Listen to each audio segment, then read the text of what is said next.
ये एपिसोड भी स्टार्ट होता है बिल्कुल उसी सीन से जहाँ पर लुओ फेंग और उसकी पूरी टीम वॉर में से होते हुए 3x माउंटेन की तरफ बढ़ रहे होते हैं, लेकिन तभी अचानक से उन पर रॉयल टीम अटैक करना शुरू कर देती है। वो चारों बड़ी मुश्किल से किसी न किसी तरह करके रॉयल टीम के अटैक से बचते हुए आगे बढ़ रहे थे, लेकिन तभी अचानक से वो देखते हैं कि हम पर तो चारों तरफ से हमला हो रहा है और ये अब हमारे लिए संभाल पाना मुश्किल है। इसलिए लुओ फेंग 3x माउंटेन के हेडक्वार्टर्स में कॉन्टेक्ट करना शुरू कर देता है ताकि वो इन लोगों को बचाने के लिए आए। इसीलिए लुओ फेंग अपनी लोकेशन उन्हें शेयर करता है। अभी इससे पहले कि वो लोग इस सिचुएशन से निकल पाते हैं, तभी दूसरी तरफ हम नाइन्थ प्रिंसेस को देखते हैं जो कि एक इवल स्माइल करती है और इसी के साथ उनके पास भागने के लिए और कोई भी रास्ता नहीं बचता, क्योंकि अब उन्हें चारों तरफ से घेर लिया गया था और बहुत सारे वॉरियर्स उनके चारों ओर लगातार इकट्ठा होते जा रहे होते हैं। इतना कम नहीं था कि तभी वहाँ पर स्पेसक्राफ्ट भी आना शुरू हो जाते हैं, जिन्हें देखकर लुओ फेंग सोच में पड़ जाता है और कहता है हम लोग चारों तरफ से घिर चुके हैं। इसलिए लुओ फेंग, लीडर होंग, वोरियलिशन और रोगियो फाइट के लिए रेडी हो जाते हैं। ये देखते हुए नाइन्थ प्रिंसेस अपने सभी स्पेसक्राफ्ट से कहती है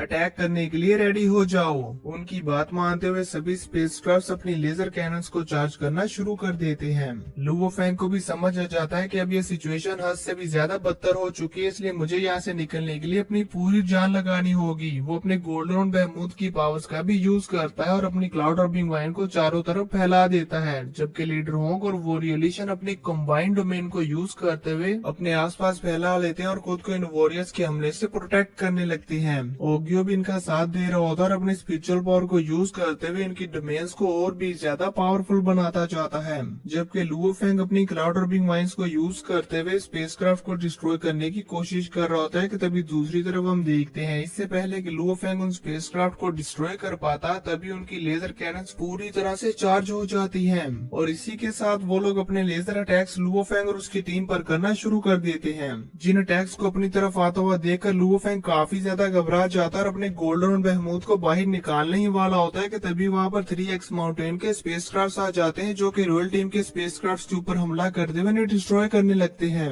अपने सामने मॉनिटर पर यह नजारा देखकर नाइन्थ प्रिंसेस बेचारी तो हक्की बक्की रह जाती है, जबकि वहाँ दूसरी तरफ बैटलफील्ड में उनके सभी के सभी स्पेसक्राफ्ट 3x माउंटेन वाले डिस्ट्रॉय करते जा रहे थे और जो बचे कुचे वॉरियर्स थे लुओ फेंग अपनी क्लाउड ऑर्बिंग वाइन्स को यूज करते हुए उन्हें मार रहा था। नाइन्थ प्रिंसेस 3x माउंटेन को वहाँ बादलों में से आता हुआ देखकर हैरान हो जाती है और कहती है ये तो 3x माउंटेन वाले हैं। साथ ही उन्हें इन पर काफी ज्यादा गुस्सा आने लगता है, जबकि 3x माउंटेन वाले लुओ फेंग के आसपास मौजूद सभी वॉरियर्स और स्पेसशिप्स को एकदम से डिस्ट्रॉय कर देते हैं और अब थोड़ी ही देर में नाइन्थ प्रिंसेस के जितने भी स्पेसक्राफ्ट वहाँ पर लुओ फेंग के आसपास मौजूद थे वो सभी के सभी खत्म हो चुके होते हैं और उनके जो बचे कुछ वॉरियर्स वहाँ पर बचे होते हैं वो अपनी जान बचाकर भाग जाते हैं, क्योंकि दोस्तों लुओ फेंग और उसकी टीम को प्रोटेक्ट करने के लिए यहाँ पर 3x माउंटेन की पूरी आर्मी आ चुकी होती है। इसलिए रॉयल टीम के लिए लुओ फेंग और उसकी टीम को पकड़ पाना या उन्हें जान से मार पाने का तो कोई चांस ही नहीं है। वोरियलिशन और लीडर होंग अपनी डोमेन को खत्म करते हुए जैसे ही 3x माउंटेन वालों को देखते हैं तो वो कहते हैं 3x माउंटेन वाले हमें लेने के लिए आ चुके हैं, जल्दी करो सभी स्पेसक्राफ्ट में चलते हैं।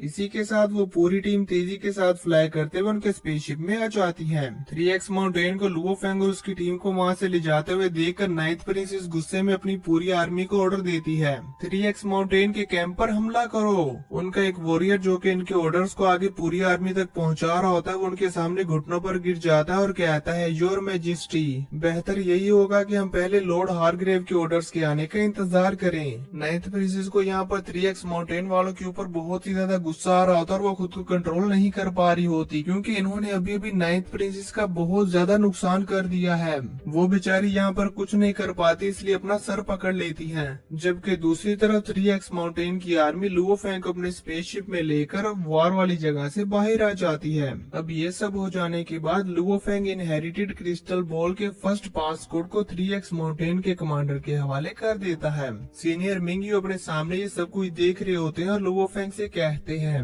लुओ फेंग, तुमने आज जो कुछ भी किया वो मेरी एक्सपेक्टेशन से कहीं ज्यादा था, इसके लिए मैं जरूर तुम्हारा शुक्रिया अदा करूंगा। अब क्योंकि तुम लोग सेफ हो तो तुम 3x माउंटेन के हेडक्वार्टर्स पर जा सकते हो और फिर जल्दी से कैसल पर जाते हुए ट्रेजर्स को एक्सचेंज कर सकते हो। ट्रेजर्स को एक्सचेंज कर लेने के बाद तुम लोग फौरन रीलम विद इन रीलम से निकल जाना। जिस पर लुओ फेंग आगे बढ़ता हुआ कहता है हम लोग चले जाएं? बेसिकली वो ये पूछ रहा था कि हम लोग क्यों चले जाएं। तो सीनियर मिंगयू उसे बताते हैं, यहाँ पर फाइटिंग करने वाले ट्रूप्स की असल तादाद 180 मिलियन थी, लेकिन अब ये लोग 40 मिलियन से भी कम बाकी बचे हैं। यहाँ पर मौजूद सभी पार्टीज अपना आपा खो चुकी हैं। जल्दी ही ये रीलम विद इन रीलम पूरी अफरा तफरी की दुनिया बन जाएगी और यहाँ पर मौजूद सभी पार्टीज एक दूसरे से ट्रेजर्स को छीनने के लिए कत्ले आम मचा देंगी और ये बैटल बहुत ही ज्यादा ब्रूटल हो जाएगी। लुओ फेंग अपने सामने मॉनिटर पर ये नज़ारे देखकर और सीनियर मिंगयू की बात सुनकर काफी ज्यादा हैरान हो जाता है और फिर सोच में पड़ जाता है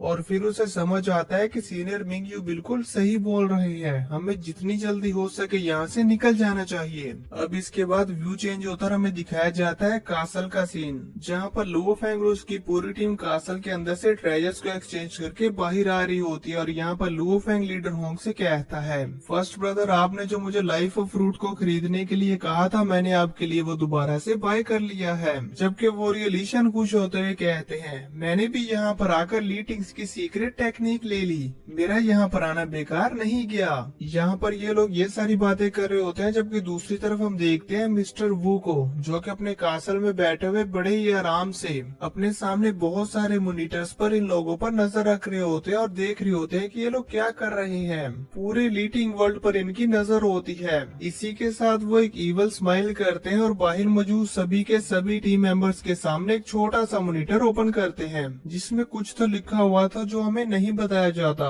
और फिर वो कैसल के सामने बड़े से मॉनिटर्स पर आते हुए वहाँ पर मौजूद सभी वॉरियर्स से कहते हैं, मैं ये अनाउंस करता हूँ कि ट्रेजर्स एक्सचेंज एक्टिविटी कंप्लीट हो चुकी है और यहाँ पर मौजूद सभी के सभी ट्रेजर्स भी एक्सचेंज हो चुके हैं। ये अनाउंस करते साथ ही वो वहाँ पर फायरवर्क शुरू कर देते हैं। उनकी ये बात सुनकर वहाँ पर मौजूद सभी वॉरियर्स आपस में बात करने लगते हैं कि क्या सारे ट्रेजर्स एक्सचेंज हो चुके हैं, पर अभी तो हमें भी ट्रेजर्स एक्सचेंज करने हैं, क्या अब हम अपने नेचुरल ऑर्स को यूज नहीं कर पाएंगे। वहाँ पर मौजूद सभी ऑर्गेनाइजेशंस और वॉरियर्स आपस में इस तरह से बातें करने लगते हैं और इसी वजह से वहाँ पर हल्ला मच जाता है। कुछ लोग तो ये भी कह रहे होते हैं कि हमने तो अभी तक कुछ भी एक्सचेंज नहीं किया, तो अब हम क्या करेंगे, हमारे पास तो इतने सारे नेचुरल ऑर्स हैं। तभी मिस्टर मूस वॉरियर के रिस्ट डिवाइस से बाहर निकलते हुए उससे कहते हैं, क्या तुम अभी भी ट्रेजर्स पाना चाहते हो, ठीक है। और फिर वो उसे एक साइड पर पॉइंट करते हुए कहते हैं कि वो देखो, वो जो वॉरियर्स जा रहे हैं, जो ट्रेजर्स तुम्हें चाहिए वो उनके हाथ में है। इसी के साथ वो अपने ओरा को चेंज करते हुए पूरी तरह से वहाँ पर इविल ओरा फैला देते हैं और कहते हैं,